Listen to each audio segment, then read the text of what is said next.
अवधूत चिंतन श्री गुरुदेव दत्त. श्री स्वामी समर्थ.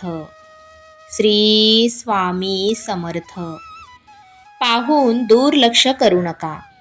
स्वामी आज तुम्हाला काही सांगू इच्छित आहे. फक्त 5 मिनिटे डोळे बंद करून हा संदेश ऐका आणि समजून घ्या. तुमच्यावर येणारे प्रत्येक संकट नक्कीच टळेल. आणि हा संदेश शेअर करायला विसरू नका. तुमच्याकडून पुण्याचे काम घडून येईल. तुमच्या एका शेअरने कुणाचे आयुष्य बदलू शकेल. कोणाला योग्य मार्ग मिळेल तर कोणी संकटातून वाचेल. म्हणून नक्की शेअर करा. स्वामी म्हणतात, पाणी धावतं म्हणून त्याला मार्ग सापडतो. त्याचप्रमाणे जो प्रयत्न करतो त्याला यशाची, सुखाची, आनंदाची वाट सापडते. नशिबापेक्षा कर्तृत्वावर जास्त विश्वास असावा. कारण उद्या येणारी वेळ आपल्या नशिबामुळे नाही तर कर्तृत्वामुळे येते.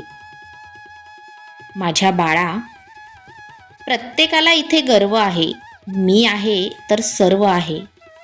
अरे वेड्या, कुणाचं कुणा वाचून काहीही राहत नाही. आदर कर सर्वांचा, हाच मानव धर्म आहे. प्रेमाने जोडलेली 4 माणसं आणि त्यासाठी लागणारे 2 गोड शब्द, हे वैभव ज्याच्याजवळ आहे तोच या जगात खरा श्रीमंत आहे. कुठलंही काम तुमच्या जीवापेक्षा मोठं नाही. तुमच्या आयुष्यासाठी नोकरी आहेत, त्याच्यासाठी तुमचं आयुष्य नाही. म्हणून जमेल, झेपेल तेवढंच काम हातात घ्या. त्यासाठी आग्रह धरा. प्रतिष्ठा, पोस्ट किंवा वरिष्ठांची मर्जी संपादन करण्याच्या हव्यासाने आणि वाढत्या पगाराच्या नादाने न झेपणाऱ्या जबाबदाऱ्या अंगावर घेऊ नका. अति खर्चावर आवर घाला. तुमच्या जीवापेक्षा मौल्यवान काहीही नाही, याचं भान ठेवा. कुटुंबाला वेळ द्या. घरच्या तणावपूर्ण वातावरणाचा परिणाम कामावर होतो आणि घरचं आनंदी वातावरण कामासाठी प्रोत्साहन देतं.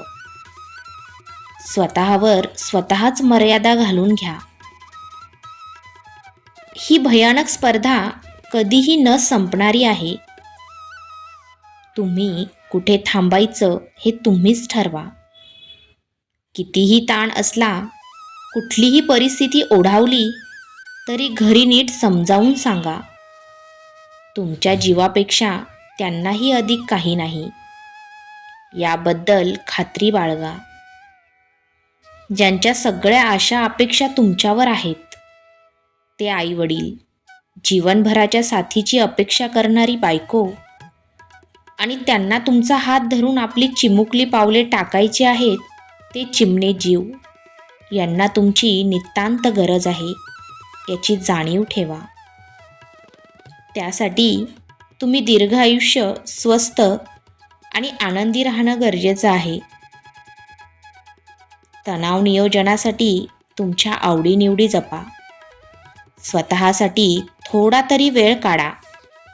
संगीत, व्यायाम, योगासने, वाचन इत्यादीचा उपयोग करा. हे सगळं सगळ्यांनाच माहीत असतं आणि तरीही आपण धावतो आणि एक दिवस हातात काहीच उरत नाही. म्हणून माझ्या बाळा, नशिबाची चाकरी करण्यापेक्षा कर्तृत्वाला आपल्या हाताखाली बाळगावं. आयुष्य जास्त सुंदर वाटतं.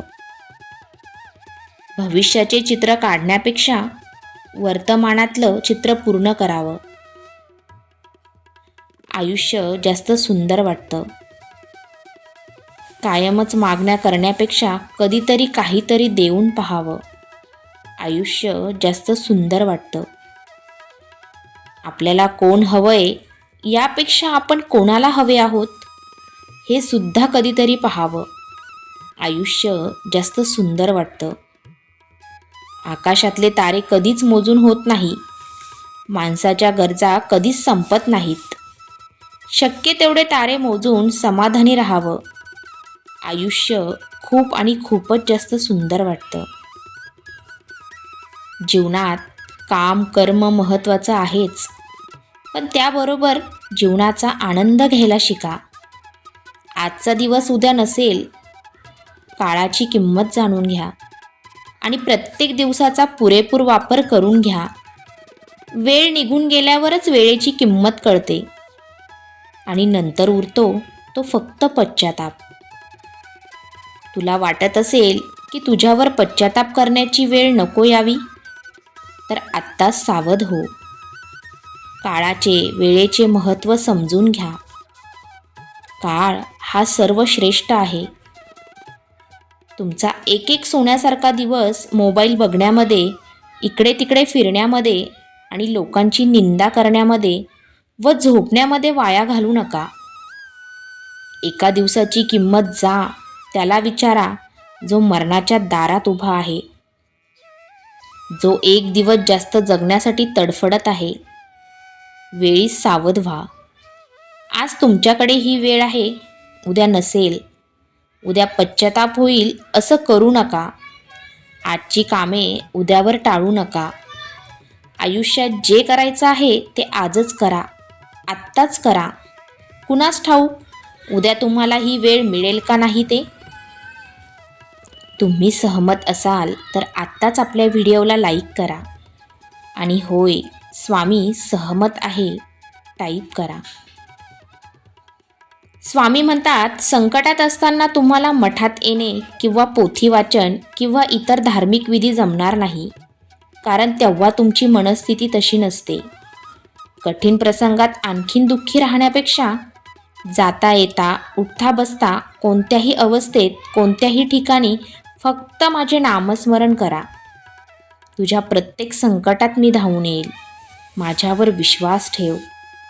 जोपर्यंत परक्याने दिलेले दुःख भगवंतानेच दिले असे वाटत नाही, तोपर्यंत आपण भगवंताचे झालोच नाही. आणि मी करता नसून परमात्मा करता आहे अशी भावना झाल्याशिवाय मन भगवंतावर अर्पण होणारच नाही. ते अर्पण झाल्याशिवाय फळाची अपेक्षा सुटणार नाही आणि फळाची अपेक्षा सुटल्याशिवाय जीवाला शांती मिळणारच नाही. कोळसा उगाळून पांढरा रंग मिळेल हे म्हणणे जसे वेडेपणाचे आहे, तसेच प्रपंचात सुख मिळेल हे म्हणणे वेडेपणाचे आहे. आपण आपले शक्य तितके कर्तव्य केलेच पाहिजे आणि मग स्वामी महाराज पाहून घेतील असे म्हणून आनंदी राहिले पाहिजे. प्रत्येक सत्य आणि असत्य गोष्टीला एक साक्षीदार असतोच, तो म्हणजे परमेश्वर, आपले स्वामी महाराज. हे कधी विसरू नका. म्हणूनच नेहमी सत्याच्या मार्गाने चाला. तुमचा स्वामी शक्तीवर विश्वास असेल तर आत्ताच आपला संदेश लाईक करा. स्वामी म्हणतात, ज्याच्याकडे पैसा आहे तो मन शांतीच्या शोधात फिरत आहे. ज्याच्याकडे मन शांती आहे तो पैशाच्या मागे लागलाय. पण एकमेव श्री स्वामी समर्थ यांचा सेवेकरी असा आहे ज्याच्याकडे या दोन्ही गोष्टी उपलब्ध आहे. गुरु माऊली म्हणतात, ज्याला पडल्या पडल्या झोप लागते तोच खरा श्रीमंत, तो म्हणजे महाराजांचा सेवेकरी. स्वामी म्हणतात, असा एक तरी माझा सेवेकरी दाखवावा ज्याच्या घरात माता लक्ष्मी व माता अन्नपूर्ण यांचा वास नाही. स्वामी म्हणतात, जेथे माझी उपासना आहे तेथे समस्त ब्रह्मांडाचा वास करत आहे. स्वामी म्हणतात, लोकांचं बोलणं कधीच मनावर घेऊ नका. लोक पेरू विकत घेताना गोड आहे का विचारतात आणि खाताना मात्र मीठ लावून खातात. भक्तांनो, सगळं मिळतं परत, पण वेळ आणि माणूस परत मिळत नाही. कायम लक्षात ठेवा. उशीर होईल पण सगळं चांगलंच होईल. तुम्हाला जसं पाहिजे तसं होईल. वेळ खराब आहे, आयुष्य नाही. भिवू नकोस, मी तुझ्या पाठीशी आहे. संकटे नक्कीच दूर होतील. हा संदेश शेवटपर्यंत ऐकल्याबद्दल धन्यवाद. श्री स्वामी समर्थ.